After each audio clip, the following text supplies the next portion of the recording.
Paper ফাইনালের আগে কিভাবে তুমি প্রিপারেশন নিবা সেটা নিয়ে কথা বলবো আমরা আজকের ভিডিওতে। আসসালামু আলাইকুম।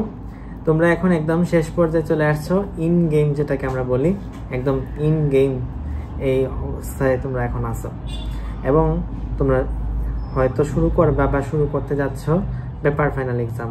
পেপার ফাইনাল এক্সাম একটা পুরো পেপারের উপরে হয়, ধরো ফিজিক্স ফার্স্ট পেপার, এটার উপরে হয়তো হতে পারে। সাধারণত তোমরা এগুলো জানো, এখন এই মুহূর্তে বলে কিছু লাভ নাই। উন্মেষের পেপার ফাইনাল শুরু হতে যাচ্ছে 10 তারিখ, সেম রুটিনে আমি শুরু করতেছি।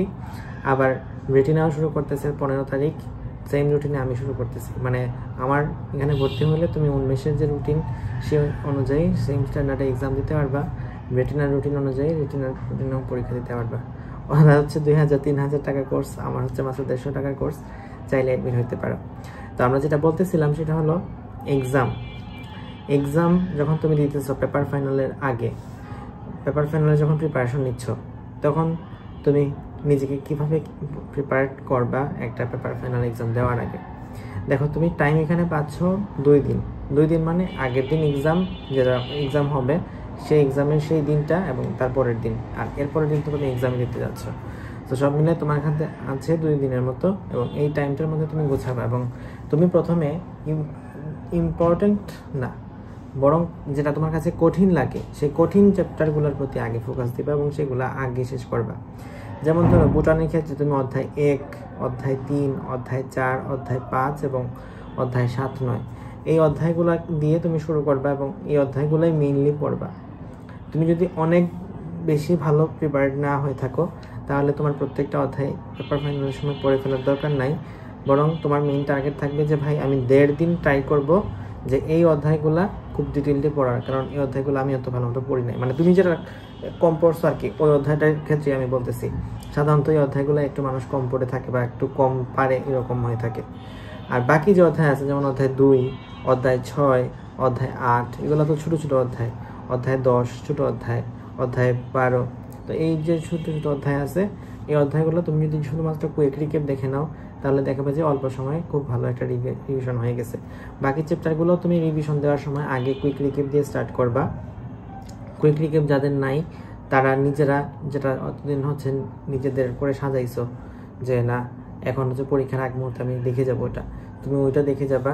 তো যারা কুইক রিক্যাপ নিছো, কুইক রিক্যাপ দেখার পরে তারপর হচ্ছে প্রথমে মেরিট্রিক্স, যদি মেরিট্রিক্স পড়ে থাকো আর কি, ফিজিক্সের ক্ষেত্রে বলতেছি। আর যদি অন্যান্য সাবজেক্টের ক্ষেত্রে আগে মেইন বই, যেমন বায়োলজি কেমিস্ট্রির ক্ষেত্রে আগে মেইন বই, তারপরে মেরিট্রিক্স দেখার যদি টাইম পাও তাহলে পাইলে না, তো দরকার নাই। আর মাস্টার কোয়েশ্চেন ব্যাংক থেকে সব কিছু না, যেসব একটা বই যখন পড়ো তখন তো যেসব জিনিস আমি পারি না ওই জিনিসগুলো একটু মার্ক করে রাখে না সবাই, যে না এটা একটু কঠিন লাগে তো এটা আমি একটু পড়বো, এই জন্য দাগায় রাখলাম। তো ওই যে মাস্টার কোয়েশ্চেন ব্যাংক থেকে যে জিনিসটা আমার কাছে কঠিন লাগতেছে ওই জিনিসটা তুমি এখান থেকে দাগায় রাখো, মানে দাগান তো আছেই, তো ওই জিনিসটা শুধুমাত্র রিভাইজ দিবা। তাহলে রিভিশন কীভাবে দিব বললাম, পেপার ফাইনালের আগে ফার্স্ট অফ অল কুইক রিক্যাপের ক্লাস করে নিবা, অথবা কুইক রিক্যাপের মতো যদি নিজে বানায় থাকো তাহলে সেটা আগে দেখে নিবা। তারপরে ফিজিক্সের ক্ষেত্রে মেরিট্রিক্স, অথবা বায়োলজির ক্ষেত্রে বা কেমিস্ট্রির ক্ষেত্রে তুমি এখান থেকে মেইন বইটা আগে দেখে নিবা।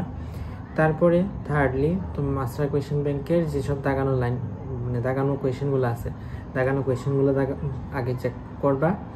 এরপরে যদি তোমার হাতে টাইম থাকে তাহলে মেরিট্রিক্স দেখো, তাহলে আরও কিছু দেখার উন্মেষ হচ্ছে, মেবি ফাইনাল টাচ দিতেছে ওরকম বইটই যদি দেখার সময় পাওয়া যায় তাহলে দেখো। এগুলো হচ্ছে অপশনাল জিনিসপাতি। আরও তুমি প্রিপারেশন নিতে চাইলে আরও কয়েক ধরনের বই আছে, তো তুমি চাইলে সেগুলোর প্রতিও প্র্যাকটিস করতে পারো। কিন্তু যেটা মেইন সেটা হচ্ছে এটা, তুমি আসলে টাইম পাবা না ভাই, বাস্তবতা হচ্ছে তুমি একটা ওই জিনিসগুলো পড়ার টাইম পাবা না, বরং কুইক রিক্যাপ দেখে তোমার সময় চলে যাবে। অ্যান্ড তুমি কুইক রিক্যাপ দেখে যদি সব মনে রাখতে পারো ইনশাল্লাহ তাতেও কোনো অসুবিধা নাই, তোমার এক্সট্রা ইনফো, মেইন বইয়ের ইনফো সব কিছুই ডিটেল কভার হবে থিওরি সহ। সো মোটামুটি এগুলোই ছিল কথা তোমাদের কথা। ইনশাল্লাহ আশা করছি ভিডিওটা হেল্পফুল হবে।